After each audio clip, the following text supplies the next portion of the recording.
우리가 함께 살펴볼 하나님의 말씀 구약성경 시편 84편 1절부터 12절까지입니다. 시편 84편 1절부터 12절까지의 말씀입니다.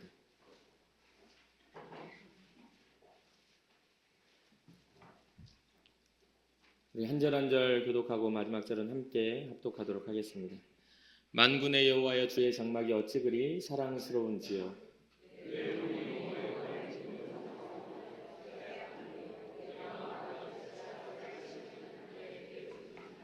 나의 왕, 나의 하나님, 만군의 여호와여, 주의 제단에서 참새도 제집을 얻고 제비도 새끼들 보금자리를 얻었나이다.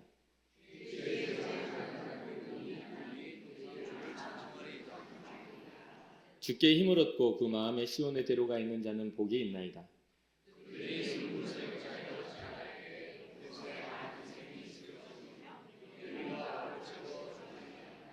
그들은 힘을 얻고 더 얻어 나아가 시온에서 하나님 앞에 각기 나타나리이다.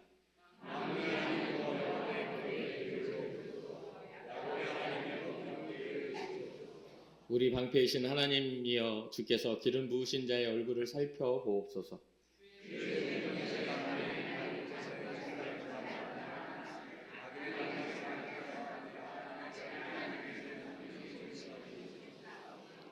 여호와 하나님은 해오 방패이시라. 여호와께서 은혜와 영화를 주시며 정직하게 행하는 자에게 좋은 것을 아끼지 아니할 것임이니이다.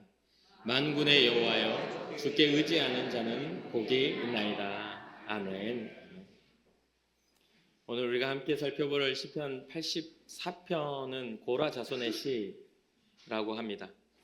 하나님의 성전을 사모하는 간절한 마음이 담겨 있고 그것이 찬양의 형태로 불리워진 그런 시입니다. 작자가 누구인지 정확하게 딱 이렇게 지칭해서 밝히고 있지는 않지만 이 시가 쓰여진 이유에 대해서는 여러 의견들을 추정하고 또 학자들의 의견들이 있습니다. 그중 하나는 이스라엘 신앙이 왕성한 때, 그러니까 굉장히 신앙생활이 왕성한 그때에 성전을 사모하는 사람에 의해 쓰여졌다는 그것 한 가지와, 또 하나는 하나님 앞에 예배하러 올라가는, 그러니까 예배하는 때 그런 절기의 신앙 속에서 예배하러 올라갈 때 우리는 그런 순례자라고 이야기하는데, 그 길을 하나님 앞에 성전에 나아가는 순례자 중에 하나가 그 연중 행사, 연례를 지키기 위해서 예루살렘으로 가는 길목에서 쓰였었다, 불렀다라고 하는 의견이 있습니다. 그리고 또 하나의 그런 의견은 가장 학자들이 많이 이것을 채택하는 의견인데, 이 본시의 저작 배경 자체가 다윗 시대로 보고 있어요. 다윗 시대의 성전을 찬양하는 고라 자손이 이 시대에 보고 있는데, 특별히 다윗이 아들 압살롬에 의해서 압살롬이 반역을 일으키는데 그 반역을 피해 도망가면서 하나님의 성소에 나아갈 수 없는 상황과 또 그런 처참한 자기의 심정을 관련해서 노래하였다. 그 길에서 지어 부른 것이다 라고 이야기합니다. 그러니까 하나님을 찬양할 수 없는 상태, 또 하나님을 기대할 수 없는 그 고난의 시간 속에서 이렇게 이 노래를 한 것이죠. 이를 감안해서 본다면 저자로 제시되는 고라 자손은 다윗과 더불어 이제 도피길에 올라 하나님의 성소에 다시금 들어가 하나님을 섬기며 하나님의 은혜를 누리기를 간절히 바랬던, 그러니까 그러한 시로 보는 것이죠. 오늘 우리가 살펴볼 이 시편 84편은 세 부분으로 이렇게 나누려고 합니다. 나눠져 있습니다. 그런데 이 세 부분으로 나눠지는 그러한 핵심적인 것이 복에 대한 이야기예요. 복이 있나이다. 복이 있나니, 복이 있나이다, 이렇게 되는 이 복이라는 개념인데, 이것을 이제 원어적으로 보면 아쉐레 이렇게 이제 표현된, 원어에 이렇게 표현되는 건데, 이 단어의 의미가 세상이 알 수 없는 지극한 복이라는 뜻입니다. 그러니까 이 복은 세상은 이해하지 못해. 고난 중에, 또한 힘겨움 중에 내가 복을 발견했는데 이것은 세상의 이해를 필요치 않아. 하나님으로부터 오는 그 복에 대한 이야기를 하고 있는 것이죠. 그래서 이 아슈리라고 하는 이 복이 있나니, 복이 있나이다, 복이 있나이다 하는 그 세 가지의 복이 이제 1절부터 4절까지 첫 번째 복이 나오고, 또 5절부터 7절까지가 두 번째가 나오고, 8절부터 12절까지가 세 번째 복이 나와요. 그 첫 번째 아슈레. 이 시편 84편의 기자는 이 첫 번째 아슈레, 세상이 줄 수 없는, 세상이 알 수 없는 지극한 복 중 하나를 뭐라고 이야기하냐면 주의 집에 거하는 자들의 복입니다. 주의 집에 거하는 그 자들은 복이 있나이다. 그러니까 4절에 보면 주의 집에 사는 자들은 복이 있나니 라고 하는 이 복입니다. 이 시인은 주님이 계신 곳을 사랑하는 사람임을 이 시편의 1절, 본시의 1절에 이야기합니다. 만군의 여호와여 주의 장막이 어찌 그리 사랑스러운지요. 그는 주님의 궁전과 뜰을 그리워하고 또 사모합니다. 2절에 내 영혼이 여호와의 궁정을 사모하여 수약하며 내 마음과 육체가 살아계시는 하나님께 부르짖나이다. 그 모든 어떤 그런 하나님을 향한 그 기대가 이 사랑의 단어로 또 기대의 소망의 단어로 표현되어지고 있죠.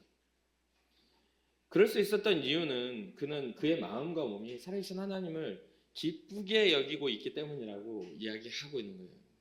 이 2절에 내 마음과 육체가 살아계신 하나님께 부르짖나이다.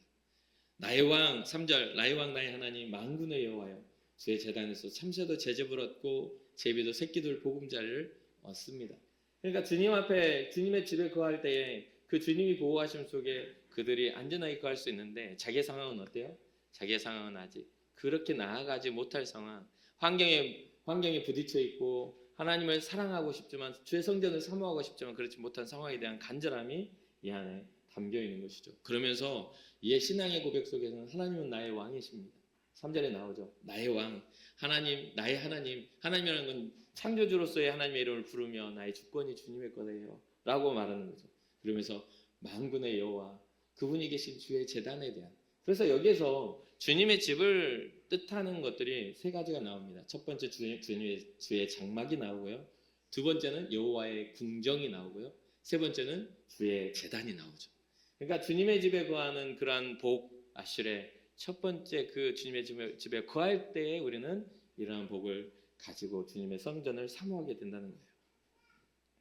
그래서 시인은 주님의 집에 사는 자들이 복이 있다고 이야기하기 위해서 완전히 거할 보금자리가 그곳에 있다라고 말해주고 있죠.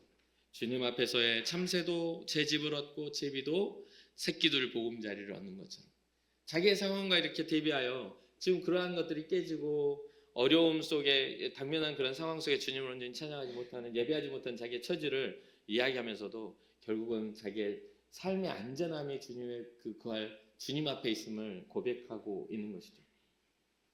그래서 사랑하는 성도 여러분, 여러분들의 삶 속에 이 주님의 장막, 이 성전이 어떠한 의미를 가지고 있습니까? 여러분들, 우리는 주님의 이 거하는 이 교회를 사랑하고 있는가? 사모하고 있는가?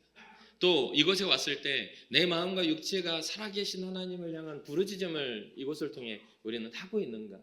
이러한 부분들에서 우리는 꼭 우리의 삶의 신앙이 우리가 다시 되돌아봐야 할 첫 번째 아슈레의 복을 우리가 생각해 볼 필요가 있다는 겁니다. 이거는 누군가의 이해나 누군가의 동의를 얻을 필요가 없습니다.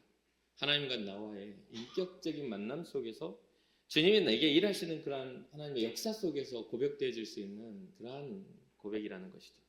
그러니까 옆에 나랑 같이 한 입을 돕고 사는 사람이라도 내 영혼을 책임져 줄 수는 없어요. 그렇죠? 내가 낳은 내 자식이라도 내가 대신해 줄 수가 없어요.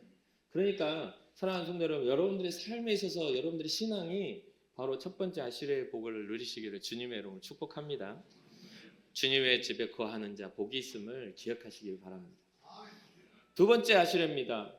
두 번째 아슈레는 시온의 대로를 마음에 둔 자라고 이야기합니다. 시온의 대로 마음에 둔 자. 근데 이것을 먼저 이야기하기 전에 먼저 주목해야 할 단어가 있죠. 뭡니까? 5절에 주께 힘을 얻고 라는 겁니다. 주께 힘을 얻고 시온의 대로를 품은 거예요. 주께 힘을 얻는 사람들이야말로 신앙의 고백을 온전히 할 수 있는 사람입니다. 이것이야말로 믿는 자들의 신앙의 이유가 아닌가 생각을 해요. 그러니까 주님 앞에서 오는 복을 누리지 못하면서 신앙인 것처럼 하는 것은 착각이죠. 주님이 공급하시지 않았는데 은혜인 것처럼 이야기하고 주님의 뜻이 아닌데 주의 뜻인 것처럼 말하는 것은 굉장히 신앙적인 굉장히 모순이 될 수밖에 없어요. 그러니 사랑하는 성도 여러분, 여러분들의 삶에 주님의 힘을 얻는 그런 일들이 일어나기를 주님으로 축복합니다. 주님이 공급하시는 그 힘을 얻는 순간 우리의 소망은 주께 속할 수밖에 없어요. 세상으로부터 오는 것들은 세상에서 끝나지만 주님으로부터 오는 것은 이 땅뿐만 아니라 영원한 하나님의 나라까지도 우리를 이끌어 가시는 소망임을 알게 되는 것이죠. 그래서 이 하나님께 소망을 두지 못하는 사람들은 하나님으로부터 공급되는 은혜를 아직 깨닫지 못할 수밖에 없어요. 소망이 없으니 주님이 주셨다고 생각하지 않습니다. 그래서 제가 이 목회를 하다 보면 많은 사람들이 와서 목사님 기도해 주세요. 뭐 목사님 이렇게 이런 기도 제목이 있는데 함께 해주세요 해서 정말 간절하게 같이 기도해 주거든요. 기도 부탁을 받으면 기도를 생각날 수밖에 없잖아요. 그러면 기도를 해요. 근데 막상 일이 잘 풀린다 하면은 절대 그거 기도해서 됐다고 생각하는 사람은 한 뭐 1000명 중 1명이라도 있을까요? 진짜 드뭅니다. 열심히 자기가 노력해서 이렇게 노력했으니까 좋은 결과가 있을 거라는 그런 생각들이 대부분을 차지하는 것들을 보게 돼요.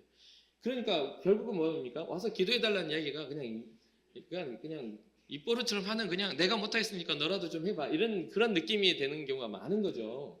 그러니까 자기도 소원하지 않는 것을 목사한테 넘겨놓고 그게 이루어지길 바라는 그런 일들이 굉장히 많아요. 근데 신앙은 그렇게 하는 게 아닙니다. 신앙생활은 그렇게 하는 게 아니에요. 정말 열심히 기도하거든요. 저 진짜 급하지 않는 일들은 죄송한데 그걸 열심히 기도 안 해요. 근데 진짜 급한 일들은 정말 저 기도 열심히 해요. 그런데 막상 그러한 과정 속에 일하시는 하나님을 내가 못 느낀다면, 기도는 부탁해놓고 하나님이 내게 일하셨다는 것을 내가 못 느끼고 있다면 그거는 신앙이라고 보기는 좀 어렵죠. 결국 그러한 어떤 성공과 그런 문제 극복 이후에 하나님께 돌려지는 영광이 없는 것은 그것은 신앙이라고 보기는 정말 어렵죠. 그거는 단순하게 그냥 샤머니즘 같은 그런 것밖에 되지 않지 않겠어요? 그런데 이 소망을 두는 이 시인은 뭐라고 하냐면 주께 힘을 얻고 그 마음에 뭐가 생겼나? 시온의 대로가 생겼대요. 시온의 대로라는 것은 주님께 향하는 길이 생기는 겁니다. 주님께 향하는 길. 그러니까 이 주님 앞에 힘을 얻으니까 주님이 공급하심을 믿으니까 주께 나오는 그 길이 어렵지 않은 겁니다. 주님 앞에 나와 예배하고 주님 앞에 나와 주님을 대면하는 것들이 소망이 넘쳐나고 하나님이 내 삶의 보호자시니까 주님 앞에 나아가면 나는 문제가 해결돼. 나는 이제 이 모든 어떤 나의 인생의 어려움 속에서 하나님 나를 보호하실 거야라는 그게 확신이 생기는데 오는 게 껄끄럽겠어요? 성공이 보장돼 있으면 여러분 투자하는 게 어렵겠어요? 그게 불투명하니까 투자도 어렵고 되게 불안한 마음과 두려운 마음이 생기지. 성공이 보장되는데 왜 어렵겠어요? 하나님 앞에 그 대로는 그것입니다. 하나님 계신 그 시온을 향한 마음의 대로가 열린 사람은요, 이 어떤 문제나 어려움 속에서 그 문제와 어려움에 집중하지 않아요. 그 어려움 이후에 등장하는 하나님의 역사와 그 놀라운 영광에 집중되어지는 거죠. 그러니까 그런 부분들에 있어서 우리가 시온의 대로를 열어가려면 주의 공급하심을 받아야 돼요. 그러려면 어떻게 해야 됩니까? 그러려면 우리는 세 번째 아슈레를 볼 수밖에 없는 겁니다.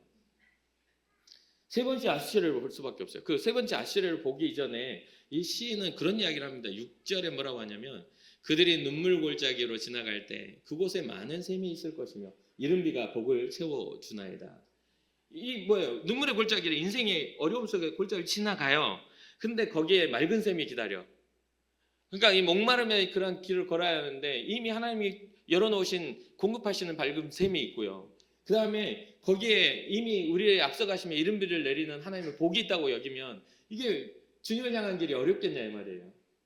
그러한 소망이 없으니까 계속 발걸음이 힘을 얻지 못하고 자꾸만 딴 방법을 선택하게 되는 거죠. 그런데 이 인생의 어려운 눈물의 골짜기를 지나간다 할지라도 맑은 샘과 많은 샘과 그 다음에 이른 비가 기다리고 있다면 우리의 목마름을 해결할 수 있는 수많은 샘들이 보기만 하면 다 보여지는 그런 솟아나는 그런 생명력 있는 그런 물줄기가 흐른다면 그 길이 어렵지 않을 텐데 그러니까 7절에 그들은 힘을 얻고 더더 나아가 시온에서 하나님 앞에 각기 나타나게 될 것이다라고 이야기하는 것이죠. 이 말씀을 묵상하다 보면 어떤 말씀이 생각납니까? 위대한 시죠. 시편 23편이 생각이 납니다. 이 시편 23편 1절부터 4절까지 제가 읽어드리면 여호와는 나의 목자시니 내게 부족함이 없으리로다. 그가 나를 푸른 풀밭에 누이시며 쉴 만한 물가로 인도하시는도다. 내 영혼을 소생시키시고 자기 이름을 위하여 의의 길로 인도하시는도다. 내가 사망의 음침한 골짜기로 다닐지라도 해를 두려워하지 않을 것은 주께서 나와 함께 하심이라. 주의 지팡이와 막대기가 나를 안위하시나이다. 아멘입니까? 봐봐요. 우리의 인생은 사망의 음침한 골짜기를 지나갈 수밖에 없어요. 어떤 문제 앞에 항상 승승장구할 수도 있지만 그 문제의 승승장구 뒤에 우리의 실패도 있을 수 있죠. 정말 다 성공했는데 가정에서 실패하고 가정은 좋은데 환경과 삶이 좀 메마르게 되면 어쨌든 우리는 고난 앞에 우리의 걸음을 걸어야 하는 것이죠. 그러한 어떤 상황 속에서 우리는 사망의 음침한 골짜기를 다닌다 할지라도 그 해가 우리에게 두려움을 주지 않는 것은 주님이 나와 함께 하시기 때문에, 주의 지팡이와 주의 막대기가 나를 보호하시기 때문이라는 이 신앙의 고백이 우리가 더 힘을 얻고 나아갈 그런 원동력이 된다는 것이죠. 우리의 이러한 믿음의 고백이 우리 가운데 있어야 될 줄 믿습니다. 그러면서 세 번째로 이어진다고 말씀드렸잖아요.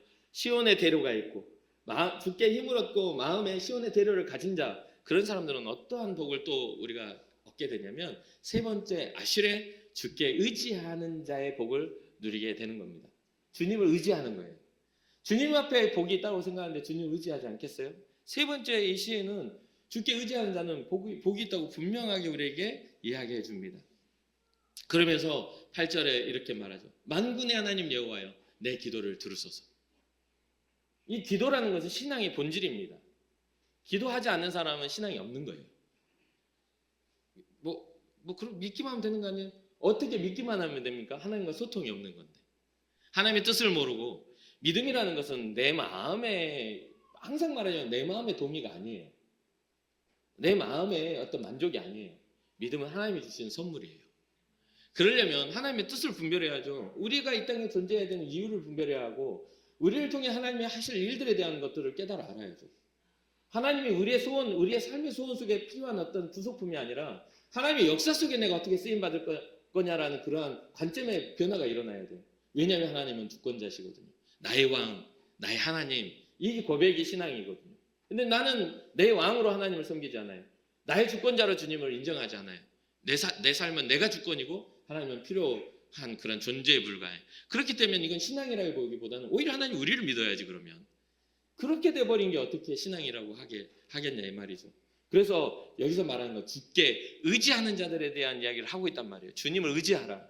주님께 의지하는 그러한 것들이 복이다라고 하는 것이에요. 그래서 우리는 하나님을 향하여 기도해야 합니다. 하나님의 뜻이 무엇인지를 구해야 돼요.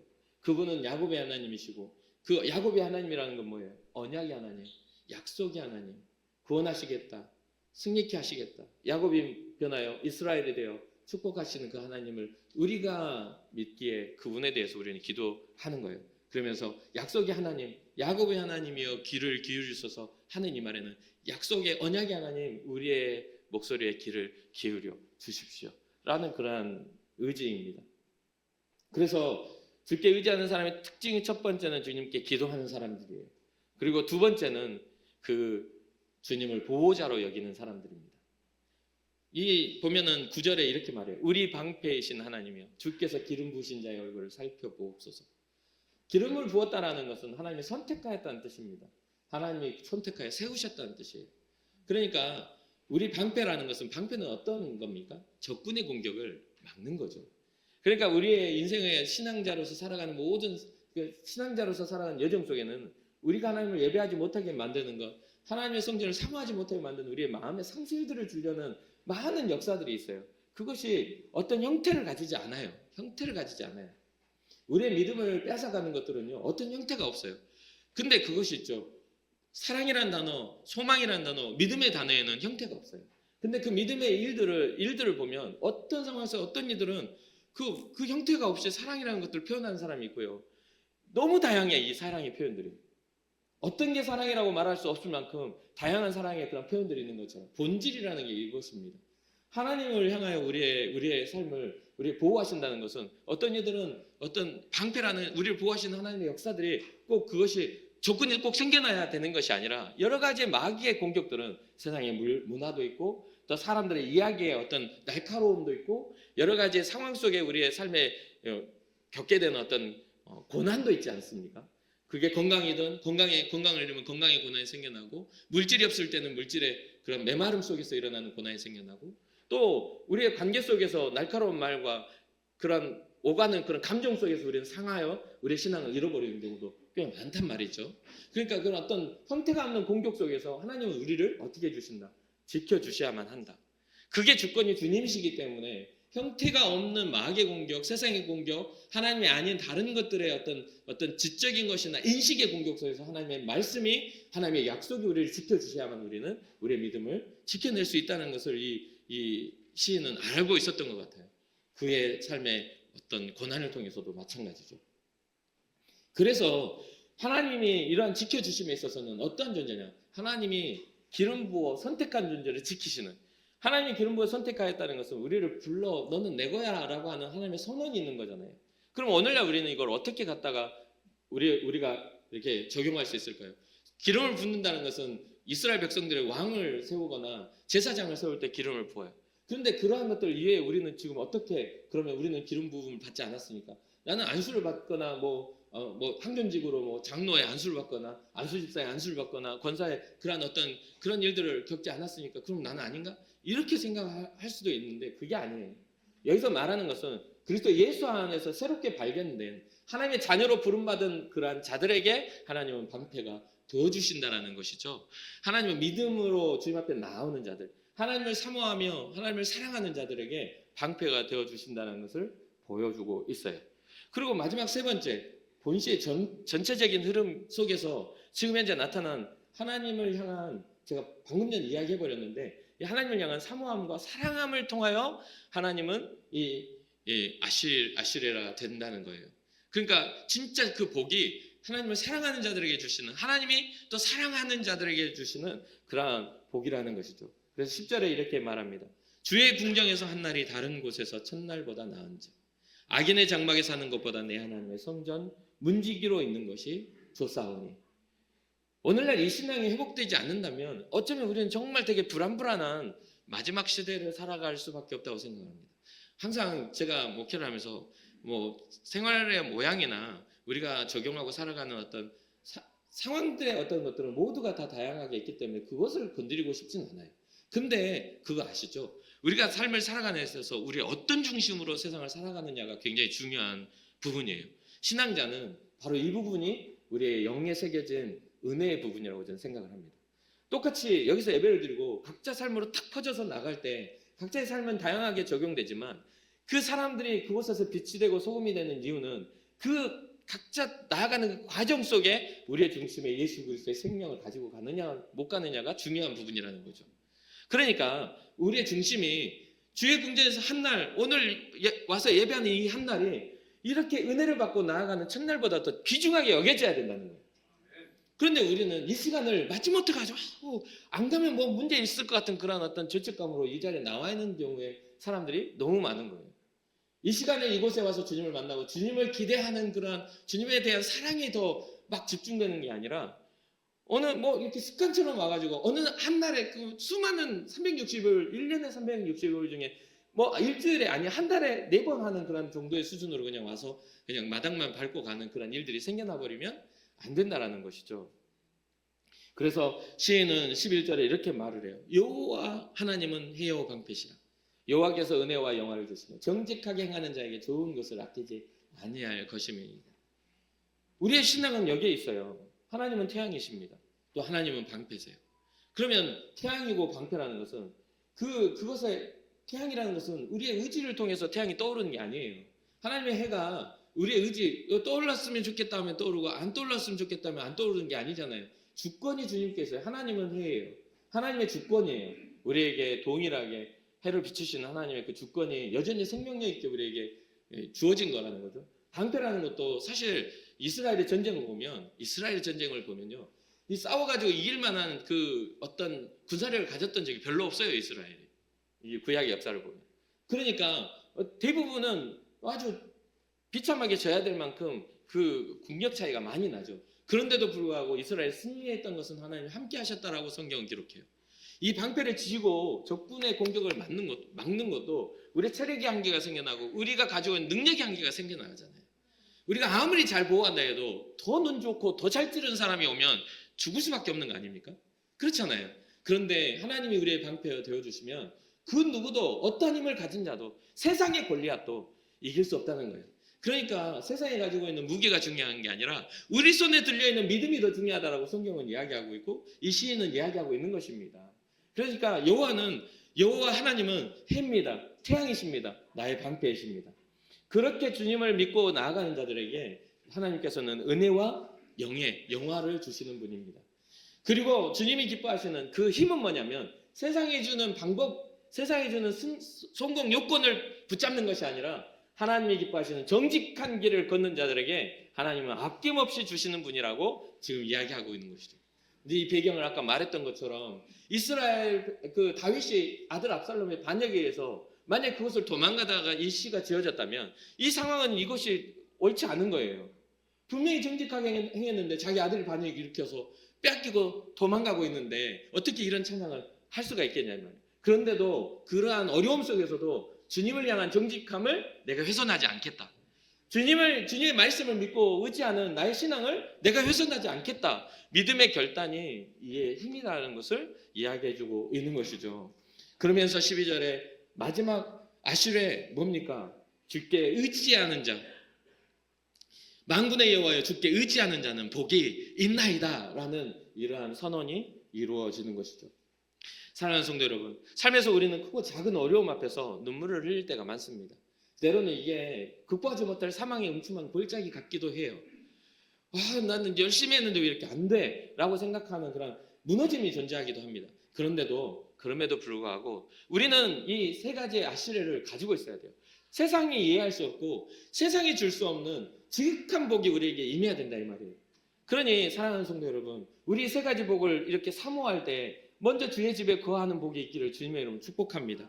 주님의 궁정을 사모하고 주님의 제단을 사모하고 주님의 그 놀라우신 거하신 그곳을 사모하는 그런 은혜가 있길 바라고 여러분들 주님의 역사를 힘입어 공급하심을 통해 주님께 나아가는 주의 대로 정말 여호와의 그런 시온을 향한 대로가 열려지기를 주님의 이름으로 축복합니다. 주님의 대로가 없으니까 날마다 우리의 방법을 찾고 그렇게 되는 거예요. 여기서 조금만 더 부연하자면 주님을 향하는 길은 세상이 봤을 때는 좁은 길이에요. 미련하고 고집스러운 길이에요.